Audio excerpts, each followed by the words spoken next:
Masamang balita para sa Phoenix Suns. Nasaktan si Devin Booker matapos makabangga si Lu Dort sa Game 3 ng Suns vs Thunder. Habang papunta sa basket si Booker, nagkagulo ang mga paa nila ni Dort at bumagsak siya sa sahig. Agad na napahawak siya sa kanyang ankle. Makikitang hirap siyang maglakad papunta sa bench habang inaasikaso ng medical staff ang kanyang injury. Sa timeout, tuluyan siyang dinala sa locker room habang nag-aalala ang mga Suns fans. Pero may magandang balita. Bumalik si Booker sa laro at sinalubong ng malakas na cheer mula sa crowd. Pero kahit bumalik siya, ibang kwento ang ginawa ng OKC.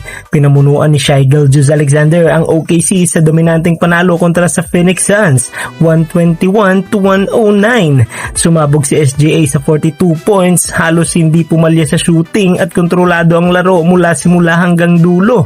Sa isang play na hindi tinawagan ng foul, sumigaw pa nga siya ng "I don't need it."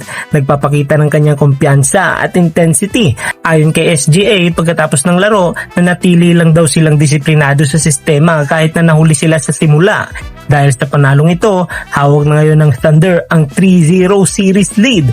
Kaya ang tanong, makakabawi pa ba ang Suns sa seryeng ito?